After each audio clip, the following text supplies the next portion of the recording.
గురించి, దళితుల బిడ్డల గురించి, మాదిగ జాతి కాదు నీ బయళ్ళ జాతి గురించి ఒక మాట మాట్లాడితే నేను ప్రత్యేక రాజకీయాలు ఉండా.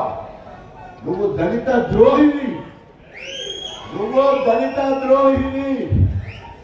అందరూ నిన్ను ఆ మంత్రిగా ఉన్నప్పుడు దళిత దొరాడని వీడిని దళిత దొరాడెట్లో తప్పు పాడగల మాదిగోడు అని చెప్పడానికి గర్వపడాలి, దళితులు అని చెప్పుకోవడానికి గర్వపడాలి, దళిత పక్షపాతం గర్వపడాలి.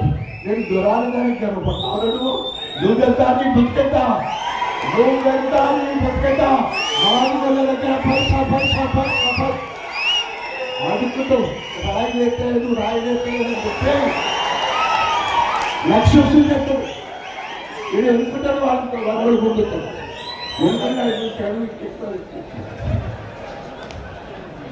కుల వృత్తులను గౌరవిస్తాం, కుల వృత్తులను గౌరవిస్తాం. ఇవాళ కాంగ్రెస్ పార్టీ ఇద్దరు మాలలకు ఒక బహిర్లకు ఇచ్చింది టికెట్.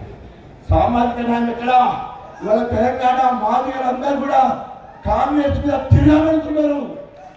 తిరగబడుతున్నారు. కారణం ఏంటంటే అప్పటికే ఇద్దరు మాలలకు ఇచ్చుంటే ఈయన బ్లాక్ మెయిల్ చేసి అయ్యో నేను బీఆర్ఎస్ పార్టీ ఎంపీ టికెట్ వదిలిపెట్టా, నా ఎమ్మెల్యే వదిలిపెట్టా, మనకి పైకి చెప్తే ఇట్లా ఆశ వేరే, పైసలు తీసుకున్నది వేరే.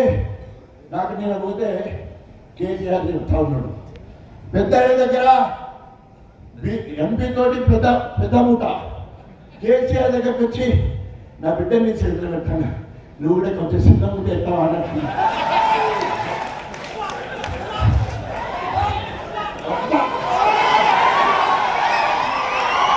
వాడి బతుకు జడ, వాడి బతుకు జడ, కడిగే విషయాన్ని దాని బతుకు జడ.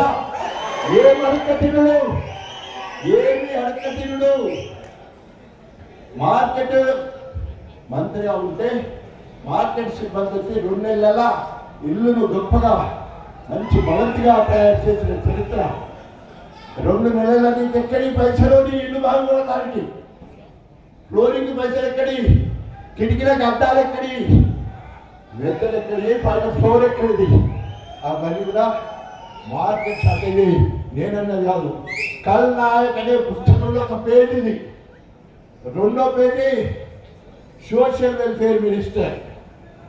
2వ పేజీ ఎందుకు చెప్తున్నంటే రేపటి నుంచి ఊరూరికి పోవాలనే నీతి, ఊరూరికి పోవాలి అనే నీతి, ఆయన నిజాయితీ. సోషల్ వెల్ఫేర్ మినిస్టర్లా హాస్టల్ ఉండదు, పిల్లలు ఉండరు, కాలేజ్ ఉండదు, రిటర్న్లో మాత్రం ఉంటుంది. మధ్యవర్తి చిన్నమ్మ కొడుకని చెప్పే గోరింట బలరాం, గోరింట బలరాం డిప్యూటీసీ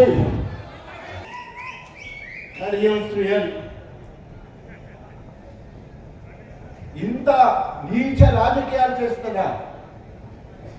ఈరోజు బ్లాక్ మెయిల్ చేయడంలో, బెదిరించడంలో, భయభ్రాంతులకు గురి చేయడంలో రాజులకు రాజులు ఏమంటారంటే ఎంపైర్ అంటారు. ఆ రకంగా బ్లాక్ మెయిల్ చేయడంలో ఆయన ఎంపైర్. ఎవరైనా నేను చాలా సార్లు చర్చలలో, టీవీ చర్చల్లో పోయినప్పుడు కడియం శ్రీహరి గారు కేసీఆర్ గారిని బ్లాక్ మెయిల్ చేసి నా ఉప ముఖ్యమంత్రి తీసుకున్నాడు, బ్లాక్ మెయిల్ చేసి ఎంపీ స్థానం పొందిండు, బ్లాక్ మెయిల్ చేసి 2 సార్లు ఎమ్మెల్యే అయ్యిండు, నా ఎమ్మెల్యే పదవి కూడా తీసుకున్నాడు. ఆఖరికి కేసీఆర్ గారు ఎంపీ నాకు ఇస్తానంటే దానికి కూడా అడ్డుపడి అది కూడా రాకుండా చేసిన పెద్ద బ్లాక్ మెయిలర్, చీటర్.